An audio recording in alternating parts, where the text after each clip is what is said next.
A kao što sam i najavila prije samih reklama, u narednim minutama emisije o temama iz ekonomije, realnom rastu investicija, rekordnom budžetu, novim zaduženjima, ali i drugim pitanjima, razgovaramo s našim gostom u studiju, ekonomskim ekspertom, gospodinom Nedžadom Gušićem. Dobar dan i dobro nam došli. Dobar dan, hvala na pozivu. Vjerujem da ste i sami imali priliku čuti izjave sa federalnog parlamenta i razgovor naše kolege Emerina Ahmetaševića sa federalnim zastupnikom.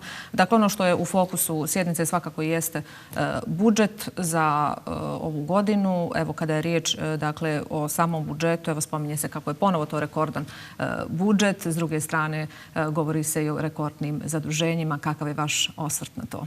Pa pazite, rekordan budžet, da li on ima stvarno utemeljenje u onome što je ekonomija Federacije Bosne i Hercegovine, to vam je ključno pitanje. Čini mi se radi o iznosu 8,9 milijardi maraka i o samoj strukturi, dakle šta ćemo iz tog budžeta uraditi. Vidjeli smo da je 50%, čini mi se tačno 50% ide za penzioni fond, odnosno za penzije, to je nekih 4,4 milijarde maraka koje mi nemamo. Samo 5% ide na kapitalne projekte. Dakle, to je vrlo bitno i u kontekstu same ekonomske doktrine koju ja lično zagovaram u smislu da se iz krize izlazi investicijama, kapitalnim projektima, ne bilo kakvim kapitalnim projektima, nego kapitalnim projektima koji mogu biti servis različitim industrijama i koji su u svojoj suštini prihodonosne. Dakle, donose prihode od čega se daljnom alokacijom ti prihodi na neki način usmjeravaju ka budžetu i onda se radi distribucija tamo gdje je najpotrebnije i gdje treba. Samo 5% tog budžeta je za kapitalne projekte. 4,4 milijarde je za penzije i kako vidimo nedostaje 2 milijarde maraka koje će se osigurati na način da se kreditno zadužimo na raznim nivoima. Nešto lokalno, dakle, kod komercijalnih banaka. Najvećim, vjerovatno, dijelom spominjala se cifra od 800 miliona eura. Da, na londonskoj berzi. Federalni zastupnici istaknuli na sjednici. Tako je. Sada, kod samog kreditnog zaduženja, ono kao takvo i nije problem. Evo, počnite od kućnog budžeta kad krenete.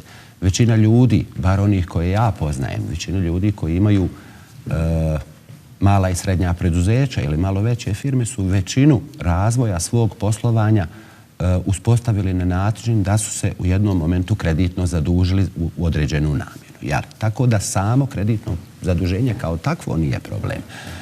Ono što bi ja skrenuo pažnju su i strukture naših kreditnih zaduženja. Evo, ja sam pogledao izvještaj za 2025. godinu gdje su pozajmljena pare, novac od komercijalnih banaka u Bosni i Hercegovini je raslo za nekih 500 miliona maraka. Uglavnom se radi o zaduživanju kroz obveznice. Te obveznice, ako bi evo i naši slušatelji i gledatelji obratili malo pažnju, one se ne servisiraju kroz period od 5 godina, nego se vrate u jednoj isplati nakon 5 godina. U tom periodu se plaćaju samo, uslovno rečeno, kamate, odnosno trošak na taj pozajmljeni novac. Zato je problem kompletne strukture kreditnog zaduženja. Jedna vlast traje 4 godine, a kreditno se zaduže na duži period od 4 godine, od kojih se u prvih 4 godine plaćaju samo kamate, a onda dolaze do dospijeća tih kredita, koje će, ako ostanu u vlasti, refinansirati novim kreditima ili će oko toga voditi brigu neko drugi pa će se hvatati za glavu, narodski rečeno, kako da to vrati. Mislim da je 1,3 milijarde ukupno dugovanja sa kamatama koje dospijevaju u 2026. godini koji se moraju refinansirati, uslovno moraju se reprogramirati. Njihova struktura, moramo se kreditno zadužiti da bi dospijeća i obaveze zatvorili i prolongirali njihove rokove. Što značite za ekonomsku sliku Federacije? Pa za ekonomsku sliku Federacije, znate, mi smo vidjeli određene, dakle, koje su čisto politički motivirane izjave kako je dug u odnosu na BDP procentualno manji nego što je to bio prije i tako dalje, ne uzimajući obzir koliko je BDP rastao i zbog čega. Znači, to je vrlo bitno. Druga stvar je, opet ne problematiziram samo kreditno zaduženje. Nije to ništa neobično. Problematiziram njegovu namjenu, ročnost i samu strukturu. I kako ćemo mi kao građani kako ćemo osjetiti. Ako ide u tekuću potrošnju, ako se pokrivaju budžetski deficiti i budžetske rupe koje su nastale zbog neadekvatnog upravljanja troškovnom, odnosno rashodovnom stranom, onda je to jedan pokazatelj koji je zaista zabrinjavajući i razočaravajući u ovom momentu.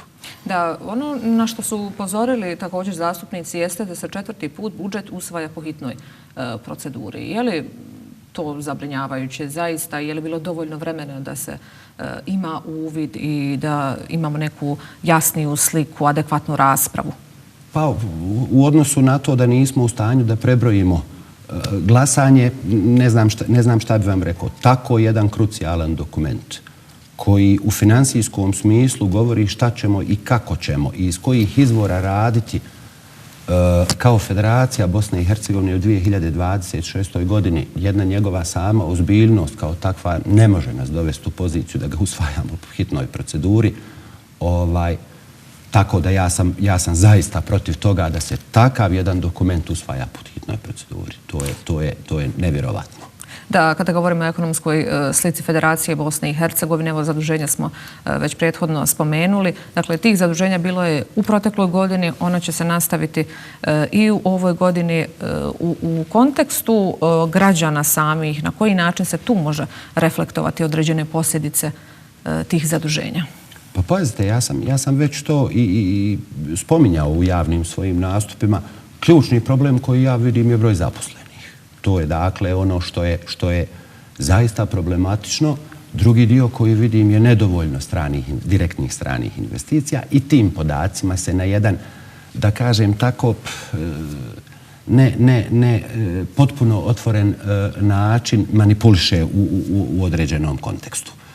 Kako će građani vidjeti? Građani moraju vidjeti da im je bolje tako što im je infrastruktura bolja, tako što je inflacija obuzdana, tako što imaju više prilika za rad, tako što je njihov rad adekvatno plaćen, tako što funkcioniše javna uprava, tako što, već sam spomenuo, infrastruktura, dakle govorim prije svega o putnoj, željezničkoj, aerodromskoj i tako dalje infrastrukturi, da vidimo da tu napredujemo, tako što se rade određene stvari u kontekstu povećanja izvoza, vidjet će u kontekstu javne sigurnosti koju ima, tako će vidjeti povećanje.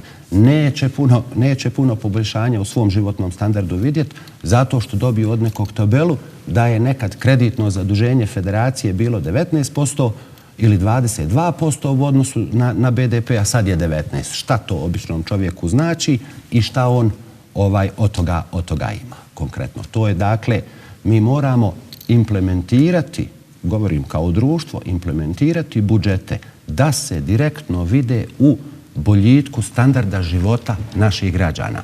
Nešto što bih htio da spomenem je Zavod zdravstvenog osiguranja. To sam došao do podatka da unutar Zavoda zdravstvenog osiguranja, to je i opšte poznato, ima takozvani fond solidarnosti za koji je planirano 80, čini mi se, miliona konvertibilnih maraka u kontekstu budžetskih sredstava, a otprilike negdje oko 250 miliona maraka što se uplati u budžetsku stavku zdravstvenog osiguranja. Fond solidarnosti koji je kreiran da se određene nelogičnosti ili, ako hoćete da kažem, nepravde koriguju, pogotovo u kontekstu liječenja najtežih pacijenata, naših građana, on ne može se uskraćivati, dakle, sredstva koja su u tu svrhu potrebna, a prema mojim informacijama uskraćeno je za nekih 150 do 170 miliona maraka i pokriva samo 25% stvarnih potreba tog fonda solidarnosti. Kako najteže oboljeli pacijenti ukazuju na takve propuste. Tako je. I sad mi od 8,9 milijardi banalizujemo da nabavku službenih vozila, a u suštini imamo takav jedan gemp u takvoj jednoj bitnoj stavci iz budžeta. Evo odgovora na pitanja gdje naši građani mogu, pogotovo oni najugroženiji, da vide kako se reflektuje na njihov standard. Ili se iz budžeta briše stavka kada je riječ o transferu za mlade? Tako je, to je, čini mi se, amandmanima pokušano da se vrati ili postoji inicijativa za to, pa nevjerovatno, pazite. Bosna i Hercegovina je njen entitet federacije. Bosna i Hercegovina ima jedan hronični problem o kojem sam ja prije 10 godina pričao, to je negativna demografska slika. I onda vi imate jednu stavku koja iz raznih razloga je tu, od ekonomskih migracija do manjeg prirodnog priraštaja i tako dalje. Imate jednu stavku kojom trebate da okrenete u korist, da stimulišete, dakle, da se zaustavi negativna demografska slika u bilo kojem proceptu. Pa polako, iz godine u godinu sve više i više mi napravimo rez u toj stavci. Dakle, to je isto nešto što kategorički odbijam da treba biti stavka za uštedu. Da, govorili smo prethodno o direktnim investicijama, općenito investicijama. Hajde da se osvrnemo konkretno na kanton Sarajevo. Nedavno, dakle, vijest da se bilježi snažan porast investicija, kako prema najnovijim službenim podacima Federalnog zavoda za statistiku spominje se porast investicija u 2024. odnosno na godinu ranije da je 33,6%. Evo, vi kao ekonomski ekspert, kako čitate te podatke i šta se zapravo analizama može utvrditi? Pa čitam na način da nije žalosno, zaista bilo bi smiješno, evo, otvoreno da kažem. Dakle, što se tiče samih stranih direktnih investicija, po zvaničnom izvještaju one su došle do nivoa od 1,8 milijardi konvertibilnih maraka. Ono što je bitno da naši građani znaju, da to se ne odnosi samo na priliv kapitala iz inostranstva. Dakle, strane firme koje šalju svoje kapitale u Bosnu i Hercegovinu da bi ovdje ostvarile određene ekonomske benefite i poslovne prilike da bi iskoristili.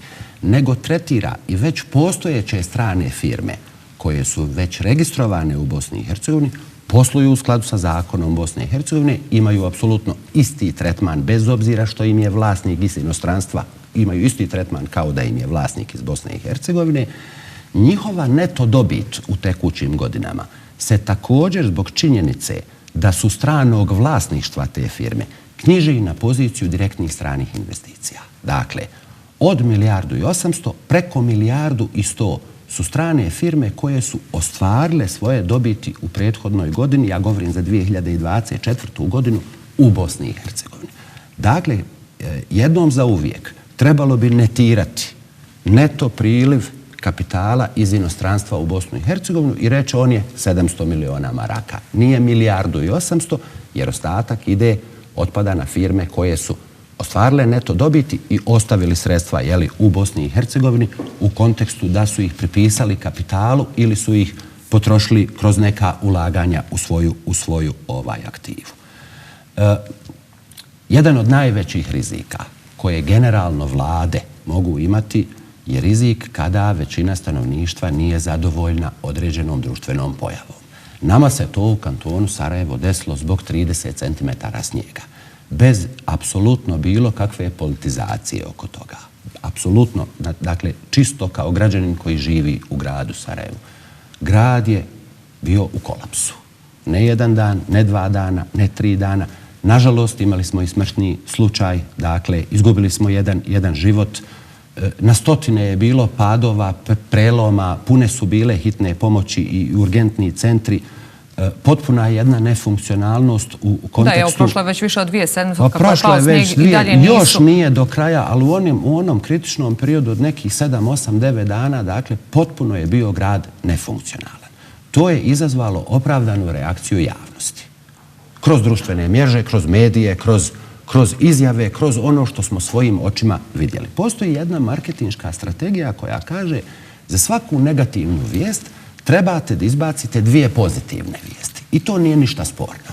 Ništa nije sporno. Problem je kad nemate 2 pozitivne vijesti, onda pokušavate da kroz određene akrobatike dođete do neke pozitivne vijesti, pa u momentu kad cijelo Sarajevo se hvata za glavu kako nema mehanizacije u kantonalnom preduzeću Rad da očisti ovaj snijeg, dolazimo do informacije koja kaže investicije u stalna sredstva u kantonu Sarajevo su plus 440 miliona u odnosu na prošlu godinu, odnosno rast je 33%.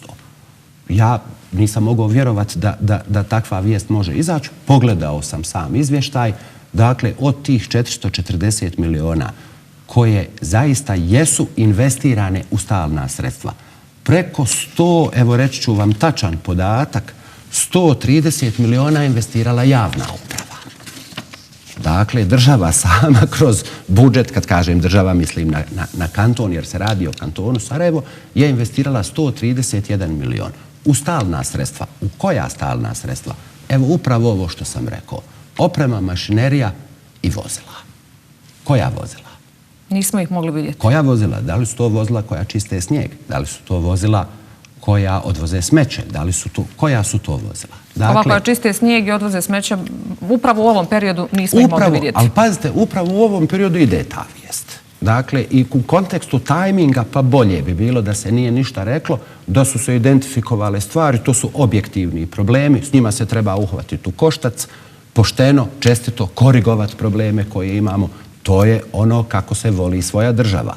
Vidim nešto da ne funkcioniše, skupim ljude koji se razumiju u to, vidim koliko to košta, poduzmem mjere, korigujem, napravim, građanima to pokažem, njima bude bolje i onda bude sve u redu i ponovo kad se nešto desi, ako ne mogu prevenirati, ako ne mogu proaktivno djelovati, priznam grešku i ponovo pokušavam da je ispravim.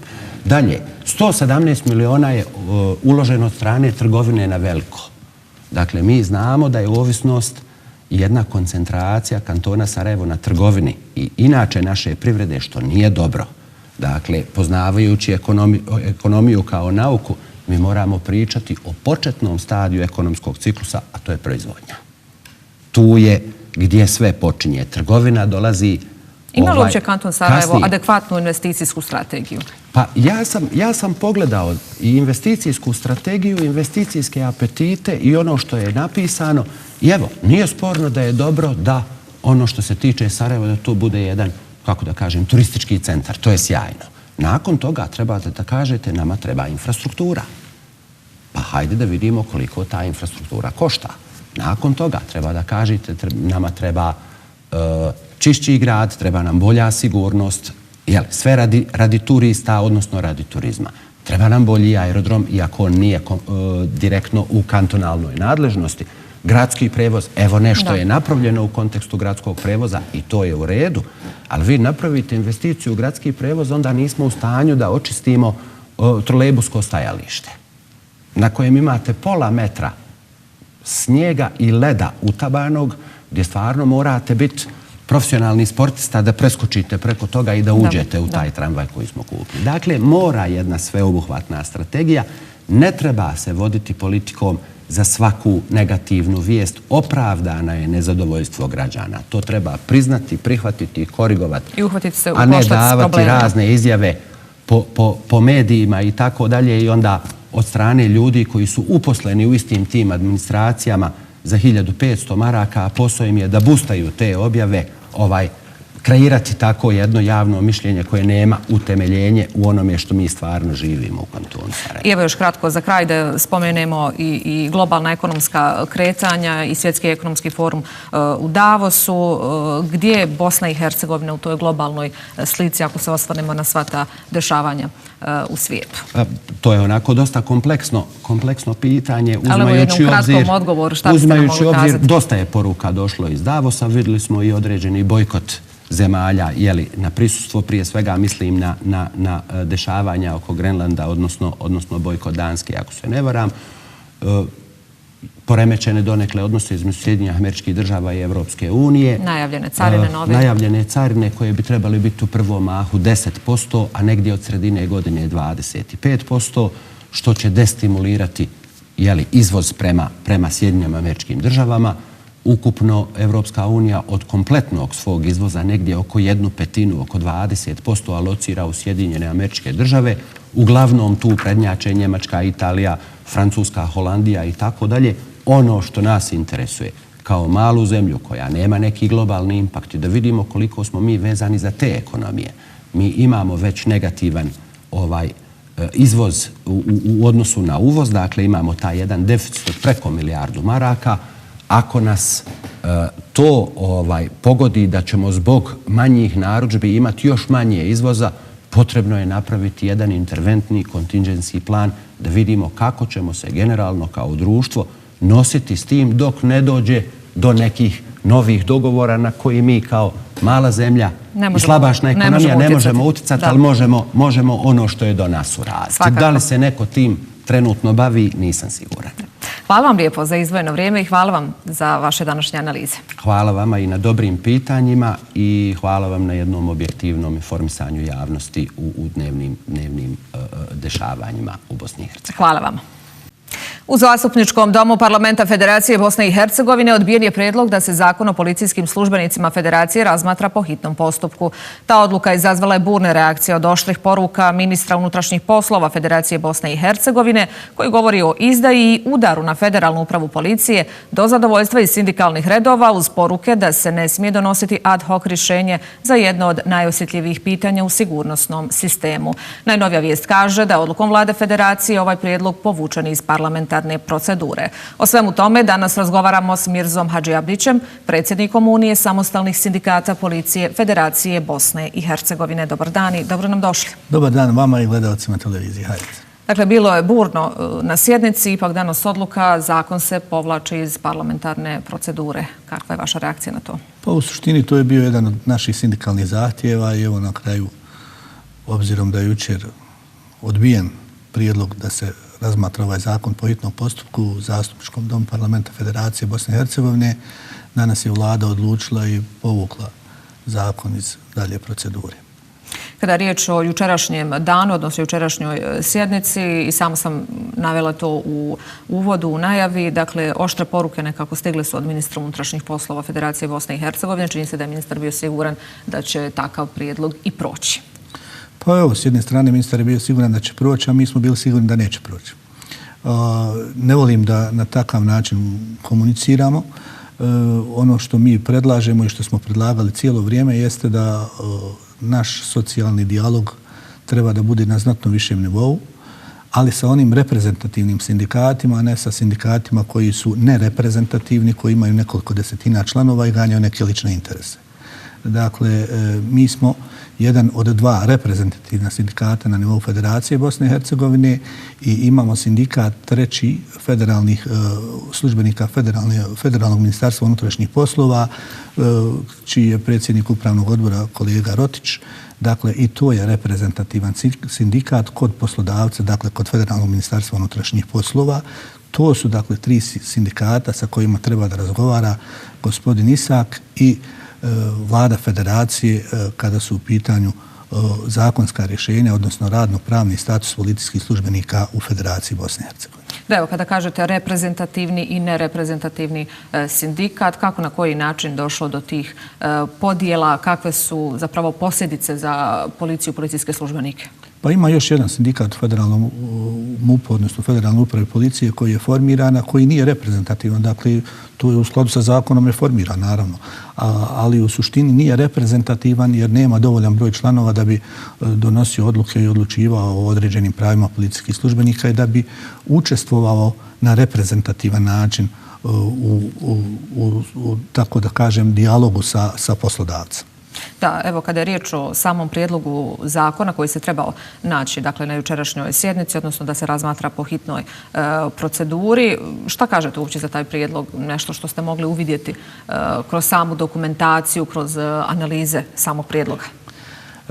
Mi smatramo da je zakon mogao biti mnogo kvalitetniji, da je mogao ponuditi mnogo kvalitetnija rješenja i da je trebao ići u nekoj redovnoj proceduri gdje smo mogli da usaglasimo niz izmjena i dopuna, pa možda čak i da proširimo te izmjene i dopune na još nekoliko članova ili eventualno da donesemo novi zakon, da usaglasimo novi zakon, da idemo zajednički, dakle, vlada i sindikati da idu zajednički prema parlamentu i da kažu mi smo ovo usaglasili, evo smatramo da je ovo nešto što će unaprijediti radnopravni status policijskih službenika u Federaciji, ali ne samo radnopravni status, već što će unaprijediti i samu operativnost federalne uprave policije, a samim tim i kantonalnih ministarstava unutrašnjih poslova iz razloga što bi ono što se dogovori na federaciji trebalo da bude na neki način ogledni primjer i za kantone u Federaciji Bosne i Hercegovine, kao što je bio slučaj 2018. godine kada smo donosili one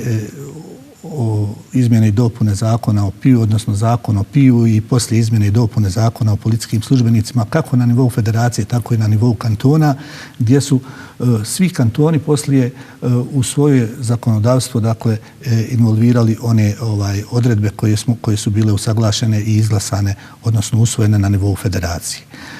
I ovdje bi trebao takav biti slučaj. Dakle, da dogovorimo koje su to izmjene i dopune koje se tiču pogotovo ovih prestanaka radnog odnosa, šta je to još što možemo unaprijediti i da takva zajednička rješenja, zajednička usaglašena rješenja između vlade i sindikata ponudimo parlamentarcima i da na kraju krajeva zajednički lobiramo da to rješenje bude u parlamentu jednoglasno usvojeno i od pozicije i od opozicije. A sve na dobrobit dakle, službe, na unapređenje efikasnosti policijskih agencija i na kraju krajeva na unapređenje same javne sigurnosti u Federaciji. Je li sada ovo prilika, kada je već zakon povučen, odnosno prijedlog zakona povučen iz parlamentarne procedure, je li sada ovo prilika da se radi na novim izmjenama, doradama, pa kao što ste i sami kazali, možda sasvim novi zakon? Evo ja ću iskoristiti ovu priliku sada da kažem da i pozovem gospodina Isaka, dakle ministra unutrašnjih poslova, da sjede sa reprezentativnim sindikatima, da organizujemo zajednički sastanak i da dogovorimo koje su to izmjene i dopune koje treba da na određeni način zajednički usaglasimo i idemo prema parlamentu sa tim izmjenama i dopunama gdje u suštini ne bi trebalo da bude ovih stvari koje su se dešavale u ovom proteklom periodu, odnosno proteklih nekoliko mjeseci. Ovdje jedna vrlo bitna jedna vrlo bitna stvar jeste dio koji se odnosi na prestanak radnog odnosa i to je ono što je najviše izazvalo pažnje. Međutim, nije samo taj dio bitan, svi su dijelovi bitni kad se govori o zakonu. Dakle, ako je nešto nebitno, onda nećemo o tome raspravljati, odnosno nećemo ni donositi izmjene i dopune. Dakle, svaki član je bitan. Treba pažljivo sagledati, detaljnu analizu napraviti. Ne može se bez detaljne analize kako kadrovske, tako i u svim drugim segmentima napraviti analizu i onda ići u te izmjene i dopune. Ovo što je izazvalo pažnju vezano za, ponavljam, ovu starosnu granicu, mi smo predložili da ona bude identična ovoj starosnoj granici koja je uvedena u drugom entitetu. Ljudi su to usaglasili i vrlo elegantno riješili kroz izmjene nekoliko riječi u zakonu. Dakle, mi smo zato da se uvede starosna granica, da se ne može prekinuti radni odnos policijskom službeniku bez obzira što je ispunio 40 godina staža osiguranja ukoliko nema najmanje 55 godina života. S druge strane, želimo da ostavimo mogućnost onima koji žele da odu u penziju, dakle, da mogu na lični zahtjev da će im biti prekinut radni odnos ukoliko su ispunili uslove za penzionisanje tih 40 godina staža osiguranja bez obzira na godine života. Dakle, želimo neka sistemska rješenja koja neće biti rješenja za godinu, 2 dana, nego jedno sistemsko, dugoročno rješenje. Da, koja nisu navedena u ovom prijedlogu. Tako je. Takvo rješenje postoji u drugom entitetu. Takva rješenja slična postoji u zemljama regije. Negdje je ta granica 53, negdje 55, negdje 57 godina. Imamo argumente zašto bi to trebalo biti ovih 55. Ovo do 65 godina je nešto što je apsolutno neprihvatljivo iz razloga što smatramo da prije svega obavljati policijske poslove u tim godinama starosti, to je nešto, nama ne treba policija staraca, treba policiju da podmlađujemo i da pravimo efikasnu, jaku policiju spremnu da odgovara svim sigurnosnim izazovima, a ne da tamo... I bude u službi građana, naravno. Tako je, sve u službu građana, ali moramo da vodimo računa o tome koji je to nivo godina i krajnja neka granica koja ne smije da bude iznad te granice. Da. Evo, šta biste kazali do sadašnja saradnja sa resornim ministrom? Kako se ona odvijala i gdje su nekako napravljeni najveći propusti? Pa o samoj nekoj saradnji unutar Federalnog ministarstva unutrašnjih poslova, odnosno Federalne uprave policije, odnosno sindikata sa ministrom Isakom, vjerujem da više mogu reći ove kolege koje vode sindikate pri Federalnoj upravi policije. Međutim, ja moram reći da smo mi imali nekoliko sastanaka sa ministrom i sa premijerom Jesu li iznosili ove svoje prijedloge? Jesmo, iznosili smo ove prijedloge. Međutim, ministar je rezolutno bio protiv toga, išao je dakle jednostavno sa nekom sigurnošću da će proći ovaj prijedlog koji su oni prvobitno napravili. Bilo je određenih korekcija u tom prijedlogu i tako dalje, međutim to nije ono što su sindikati tražili i to nije ono što smo mi prihvatili. Na kraju krajeva, evo, pokazalo se sasvim ispravnim, imate i određene reakcije i međunarodnih faktora ovdje koji da, su... koji je jučer pozvao da se zakon vrati u redovnu proceduru. Tako je, mnogo je ovdje uloženo i vremena i sredstava, da tako kažem, i u reformu policije, u reformu zakonodavstva i ne mogu se ovakva rješenja donositi, da tako kažem, preko koljena.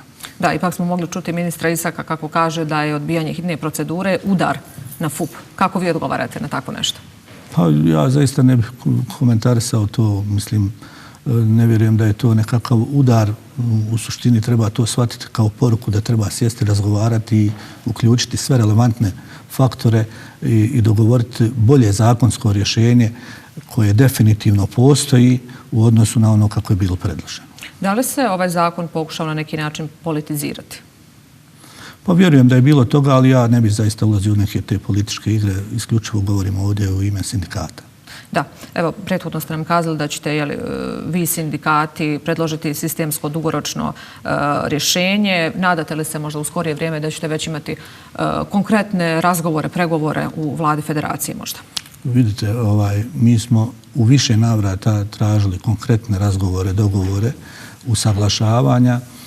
Razgovora je bilo, ali nisu usaglašeni stavovi, nije usaglašen konačan tekst.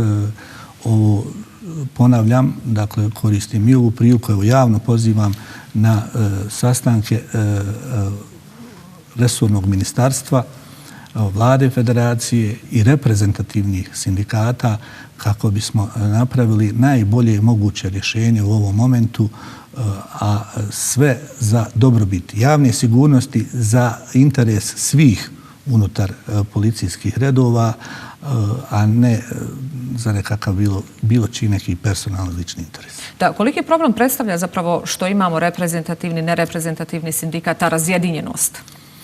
Pa vidite, to je zakon omogućio da se napravi sindikat, bukvalno 3 čovjeka se dogovore i formiraju udruženje sindikata. Dakle, jednostavno ljudi traže svoje interese i to je sasvim legitimno pravo, ali isto tako zakon je... Kada govorimo o unapređenju prava, zakona, prijedloga, koliko vama to odmaže? Pa odmaže, međutim, oni koji su stabilni, koji su pravi sindikati i pravi sindikalci i tekako se pokaže uvijek da budu od onih kojima se ne može tek tako manipulisati i ne može se na određeni način uticati na njih da mijenjaju svoje odluke. Ja sam ponosan na upravni odbor Unije samostalnih sindikata Policije Federacije Bosne i Hercegovine koji je jednoglasno odbio ovaj prijedlog zakona i istrajali smo na tome. Nije mogao niko uticati na naše odluke. Na naše odluke može isključivo uticati naše članstvo. Prema onim informacijama kojima raspolažemo... A da li na druge mogu uticati politika i političari? Pa evo, prema informacijama sa kojima raspolažemo, zaista bilo je ovih nekih nereprezentativnih sindikata na koje se moglo uticati, na koje je poslodavac uticao i koji su po svemu sudeći ganjali neke lične interese, a ne sindikalne i neopće društvene. Da, ranije su iz ove Unije upozorili da predložene izmjene nisu u interesu većine policijskih službenika, već da su usmjerene isključivo na omogućavanje pogodnosti za veoma uzak krug rukovodećih kadrova. Da, to je jedan bio od naših zaključaka i dalje stojimo pri tom stavu, jer kako drugačije nazvati činjenicu da je određen broj policijskih službenika koji je ispunio uslove za penzionisanje, odnosno za prekid radnog odnosa, bukvalno iza ćoška čekao šta će se desiti sa ovim zakonom, pa čak do te mjere su išli da nisu preuzimali rješenja o prekidu radnog odnosa kako bi sačekali šta će biti sa ovim zakonom, da ostanu i dalje u službi. Međutim, određenim stvarima, određenim informacijama i određenim postupcima itekako morat će se da pozabave i istražni organi. I svakako da je tu puno prostora za unapređenje i statusa policijskih službenika. Naravno, na čemu ćete istrajavati u narednom periodu? Moramo biti svjesni da moramo raditi na unapređenju radno-pravnog statusa i materijalnog statusa policijskih službenika i državnih službenika i namještenika, kako u Federalnom ministarstvu unutrašnjih poslova, tako i u Federalnoj upravi policije i u svim kantonalnim ministarstvima unutrašnjih poslova i sudskoj policiji Federacije Bosne i Hercegovine, ali pri tome osnovni interes mora prije svega biti javna sigurnost svih građana i njihove imovine. Odlična poruka za kraj emisije. Hvala vam lijepo za izdvojeno vrijeme i za današnje gostovanje.